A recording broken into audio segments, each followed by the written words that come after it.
Paltan AC presents TVS ইনসাইটে আপনাদের স্বাগত জানাচ্ছি। আমি শেখ আব্দুল্লাহ। এখন যে কোনো ব্র্যান্ডের পুরাতন এসি বদলে নতুন ওয়ালটন এসিতে উপভোগ করুন 25% ছাড়। আমরা আজ কথা বলবো সরকারের গঠন করা বেতন কমিশন নিয়ে। আপনারা জানেন যে 2015 সালে সর্বশেষ সরকারি খাতের বেতন বৃদ্ধির জন্য বেতন বৃদ্ধি করা হয়েছিল। তারপরে থেকে আর সরকার কোনো নতুন স্কেল বা বেতন কমিশন কোনো কিছুই গঠন করেনি। তবে মূল্যস্ফীতির সাথে সরকারি কর্মকর্তাদের আয়ের সমন্বয়ের নামে প্রতি বছর বাজেটে সরকারি কর্মকর্তাদের বেতনে কিছু না কিছু নতুন করে যোগ করে গেছে সরকার। অন্তর্বর্তীকালীন সরকার দায়িত্ব নেওয়ার পরেও কিন্তু সেইভাবে বেতন বাড়ানো হয়েছে। এখন সরকার নতুন একটি বেতন কমিশন গঠন করেছে, যারা সরকারি কর্মকর্তাদের জন্য পরবর্তীতে কী ধরনের বেতন নির্ধারণ করা যায় সেটি নিয়ে পর্যালোচনার কাজ করছে। ইতিমধ্যে এই কমিশন দুটি মিটিংও করেছে। সেখানে বিশেষ দক্ষতা সম্পন্ন অথবা বিশেষ পেশাজীবী যারা, তাদের আলাদা ধরনের বেতন নির্ধারণের বিষয়ে প্রাথমিকভাবে তারা সিদ্ধান্ত নিয়েছেন।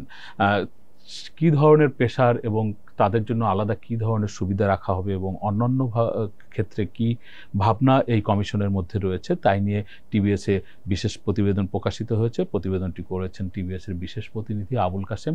আমরা তার কাছ থেকে শুনব যে বেতন কমিশন সামনের দিনে সরকারি কর্মীদের জন্য কী ধরনের পরিকল্পনা করছে।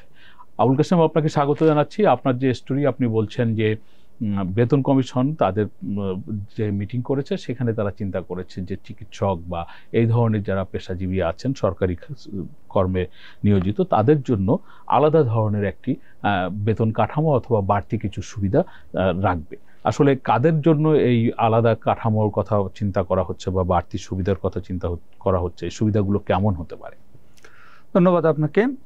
গত মঙ্গলবার হচ্ছে পে কমিশনের দ্বিতীয় মিটিংটা হয়েছে। সেই মিটিংয়ে তারা পে কমিশনের সবাই মিলে যে সিদ্ধান্তটা নিয়েছে যে বিশেষ পেশাজীবী, এর মধ্যে হচ্ছে ডাক্তার আছেন, ইঞ্জিনিয়ার, বিজ্ঞানী, গবেষক এবং বিশ্ববিদ্যালয়ের শিক্ষক যারা হচ্ছে গবেষণার সাথে সম্পৃক্ত, তো তাদেরকে হচ্ছে বিশেষ একটা অ্যালাউন্স, স্পেশাল অ্যালাউন্স দেওয়া হবে।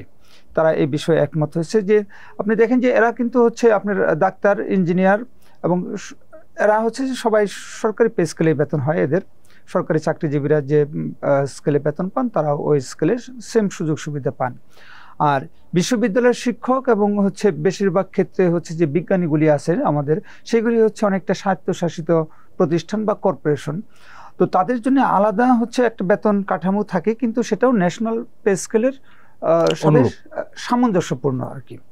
কিন্তু এখন যেটা পে কমিশনের সদস্যরা তারা যেটা দেখতে পাচ্ছেন যে আমাদের ধরুন যে যারা মেডিকেলে পড়ে বা যারা হচ্ছে ইঞ্জিনিয়ারিংয়ে পড়ে, বুয়েট সহ বিভিন্ন জায়গায় তারা যথেষ্ট মেধাবী, কিন্তু এইসব প্রফেশনে তারা যখন হচ্ছে পড়াশোনা শেষ করে ডাক্তার হন বা ইঞ্জিনিয়ার হন, তাদের আসলে চাকরি ক্ষেত্রে হচ্ছে অন্যান্য ক্যাডারের সাথে, অ্যাডমিন ক্যাডার, পুলিশ ক্যাডার বলেন, এদের সাথে হচ্ছে তাদের যে সম্মান এবং প্রফেশনাল পাওয়ার এবং ডিগনিটি মানে হচ্ছে যে ধরুন যে একটা সচিব, সে হয়তো যে অ্যাডমিন ক্যাডারে যে জয়েন করছে সে একটা মন্ত্রণালয়ের সচিব হয়, তার আন্ডারে কিন্তু ধরুন যে সে যদি স্বাস্থ্য সচিব হয় তার আন্ডারে দেশের সকল ডাক্তাররা চলে আসে। এবং মাঠ পর্যায়েও আপনার একজন MBBS ডাক্তার আর হচ্ছে একজন ASP বা একজন এসএলএন টিউএনও মধ্যে কিন্তু সম্মান এবং পাওয়ারে একটা বিরাট গ্যাপ আছে।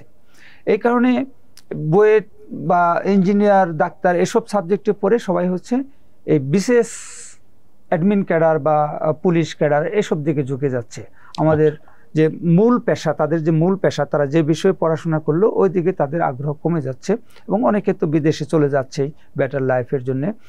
তো এটা হলো যে আমাদের এসব সেক্টরে হচ্ছে একটা মেধাবীদের হচ্ছে আগমন কমে যাচ্ছে এবং দক্ষতার ঘাটতি তৈরি হচ্ছে। পে কমিশন এটা তারা বিশ্লেষণ করে তারা দেখতে পাচ্ছে এবং সেই কারণে এইসব পেশায় যাতে হচ্ছে মেধাবীদের ধরে রাখা যায় বা তাদের যাতে আগ্রহ তৈরি করা যায়, সেই কারণে তারা হচ্ছে এডিশনাল একটা অ্যালাউন্স সুপারিশ করবে, এটা তারা বলছে। এই এডিশনাল অ্যালাউন্স মানে এইটার কি কোনো পরিমাণ তারা এখনো হচ্ছে না, এখনো তারা কোনো পরিমাণ নির্ধারণ করেনি, কারণ এটা আপনি জানেন যে পে কমিশনের হচ্ছে রিপোর্ট দেওয়ার কথা আগামী ডিসেম্বর মাসে, এবং এটা হচ্ছে 24 জুলাই সরকার প্রজ্ঞাপন জারি করে পে কমিশনটা গঠন করছে।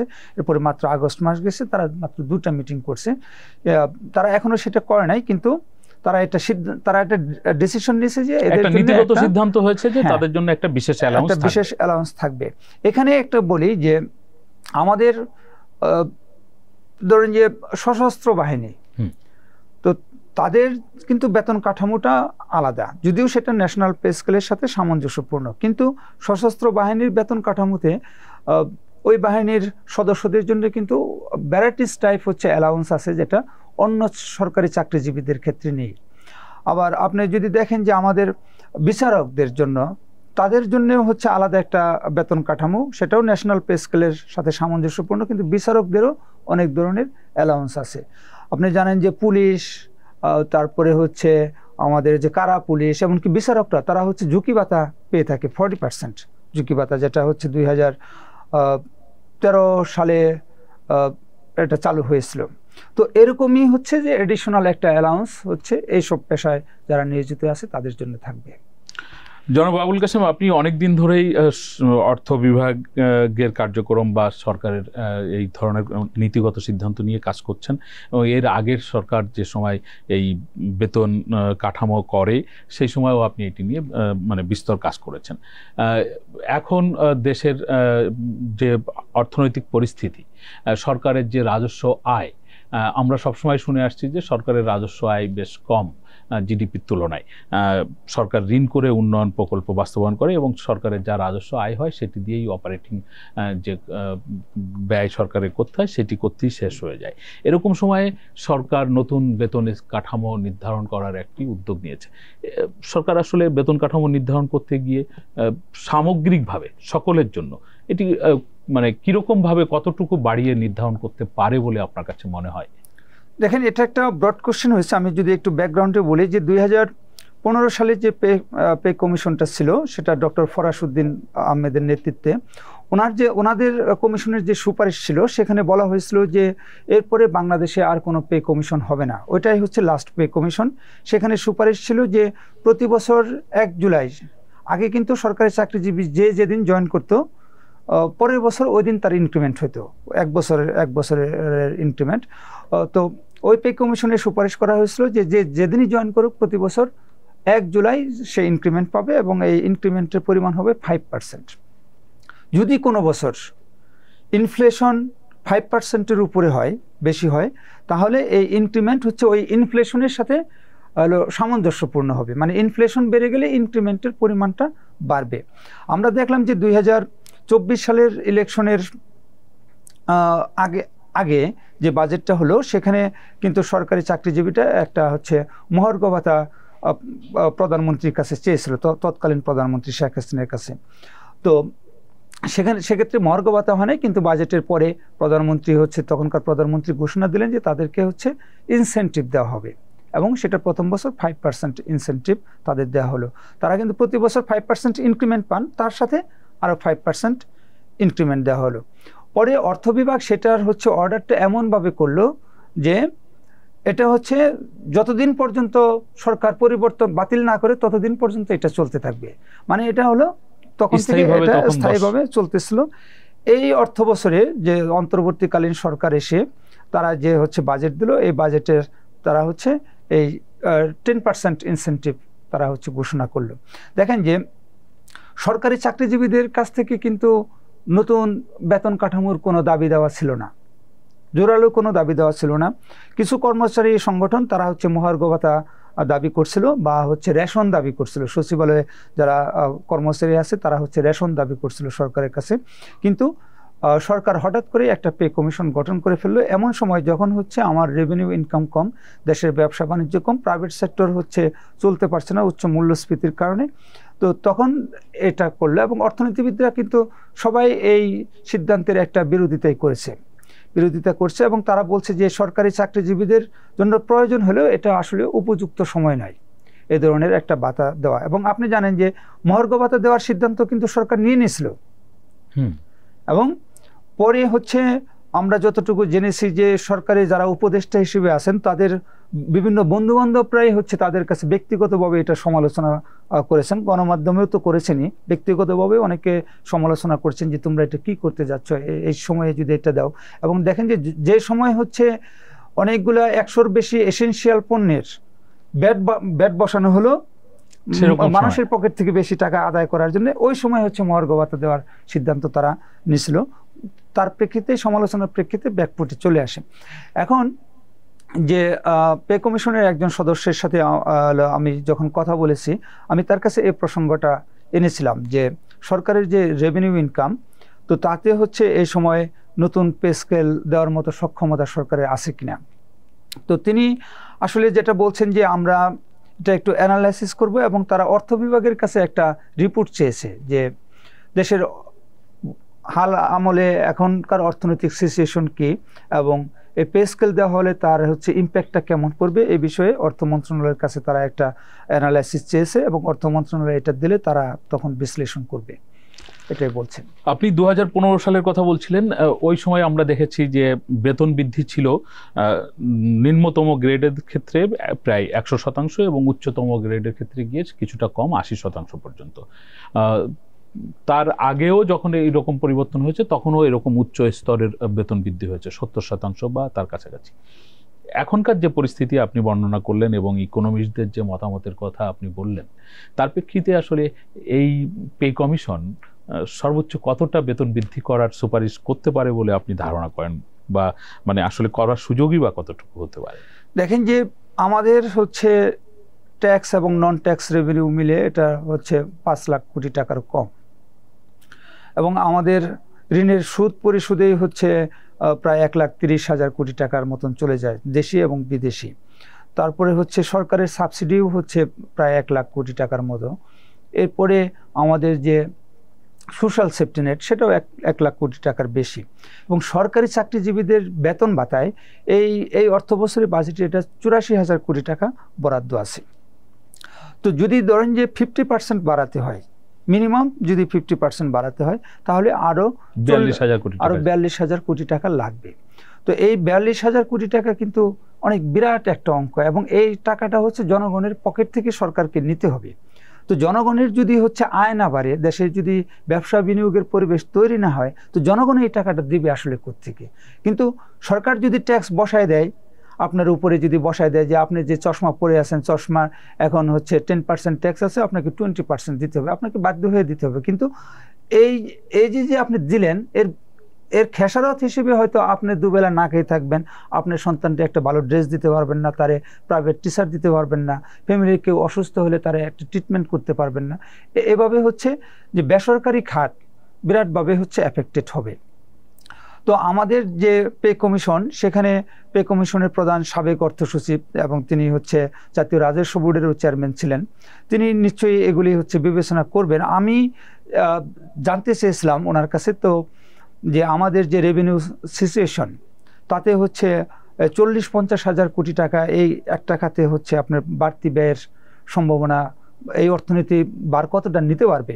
তো উনি সেটা হচ্ছে সরাসরি আমাদেরকে বলতে পারেন নাই, এবং উনি বলছেন যে এখন পর্যন্ত তাদের হচ্ছে এই কোন স্কেলে বা কোন গ্রেডে বেতন কত হবে, এগুলো নিয়ে এখনো তাদের মধ্যে আলোচনা হয়নি। আরেকটা প্রশ্ন আমি ওনাকে করছিলাম যে কর্মচারীদের পক্ষ থেকে হচ্ছে গ্রেড কমিয়ে আনার সুপারিশ করা হয়েছে, এখন তো 20টা গ্রেড, এবং নিচের গ্রেডে 20তম গ্রেডে হচ্ছে বেতন 20,000-এর কম, মূল বেতন সম্ভবত হচ্ছে 8,000 বা এরকম, 8,000 এবং হচ্ছে আদার বাতা টাতা মিলে 18,000-এর মতন পরে 20 নম্বর গ্রেডে। আর 1 নম্বর গ্রেডে হচ্ছে আপনার 80,000 টাকার মতো হচ্ছে মূল বেতন। তো তাহলে এই যে একটা গ্যাপ, এবং দেখেন যে যিনি হচ্ছে 20 নম্বর গ্রেডে আছেন এবং যিনি 1 নম্বর গ্রেডে আছেন, তারা দুজনে কিন্তু একই বাজার থেকে বাজার করেন, তাদের হচ্ছে একই দামে হচ্ছে ওষুধ কিনতে হয়, একই দামে হচ্ছে চাল ডাল কিনতে হয়। কিন্তু এই যে গ্যাপ, এই গ্যাপ কমাইতে হলে হচ্ছে গ্রেড কমায় নিয়ে আসতে হবে। তো এটা তারা হচ্ছে তাদের পে কমিশনের এখন পর্যন্ত আলোচনা হয়েছে কিনা সেটাও আমি জানতে চেয়েছিলাম। তো উনি বলছেন যে এখন পর্যন্ত তাদের আলোচনা হয়নি।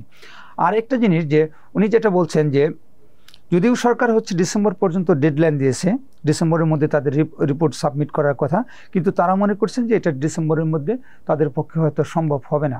তো সেক্ষেত্রে তারা হচ্ছে ফেব্রুয়ারি ইলেকশনের আগে, মানে এই ইউনূস সরকারের হাতেই তারা তাদের সুপারিশটা দিয়ে যাবে এবং সেটা ফেব্রুয়ারি ইলেকশনের আগে। আপনার কাছে আমার শেষ কোশ্চেন এবং একটু সংক্ষেপে বলবেন, সেটি হচ্ছে আমরা সবসময় তো সরকারি খাতের বেতন নির্ধারণ হচ্ছে এবং সেটি নিয়ে আলোচনা করছি। সরকারি খাতে আসলে মানে কাজ করছেন সারা দেশে, আমরা সরকারি তথ্যেই দেখছি 20 লাখ মানুষ, কিন্তু দেশের মূল জনশক্তি বা কর্মশক্তি যারা শ্রমশক্তি তাদের সিংহভাগ কাজ করছে বেসরকারি খাতে।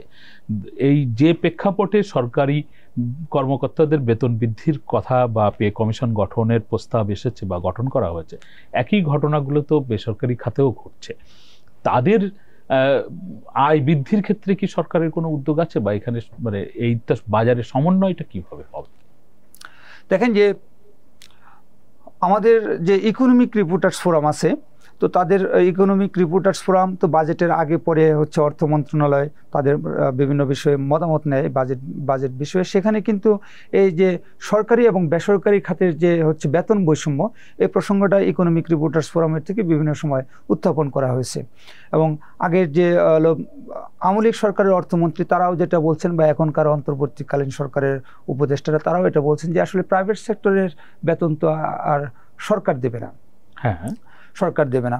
তো এখন বেতনের ক্ষেত্রে সরকার এবং বেসরকার এটা হচ্ছে একটা ডিভিশন তৈরি হয়ে যাচ্ছে, এবং সরকার হলো যে শুধু তার জনবলকেই হচ্ছে ভালো রাখার দায়িত্বটা নিজের মনে করে, এবং প্রাইভেট সেক্টরকে কিভাবে আছে এটাকে আসলে সরকার অত বেশি গুরুত্ব দিতে চায় না। এটা একটা পয়েন্ট। দ্বিতীয় পয়েন্ট হলো যে আমাদের দেশে হচ্ছে প্রাইভেট সেক্টরের ক্ষেত্রেও সরকার যেসব পলিসি নেয় এগুলি হচ্ছে আপনার ইন্ডাস্ট্রি ওরিয়েন্টেড, লেবার ওরিয়েন্টেড না। সরকার মনে করে যে আমি যদি মালিককে কোনো সুবিধা দেই তাহলে তার ফ্যাক্টরি ভালো চলবে, ফ্যাক্টরি ভালো চললে শ্রমিক তার সুবিধা পাবে। কিন্তু তারা সরাসরি হচ্ছে শ্রমিককে কোনো সুবিধা দেয় না, যে শ্রমিককে যদি আমি এইভাবে ভালো রাখতে পারি তাহলে তার প্রোডাকশন ক্যাপাসিটি বাড়বে, এই প্রেক্ষাপটে হচ্ছে ইন্ডাস্ট্রিটা ভালো হবে, তাহলে মালিক ভালো থাকবে।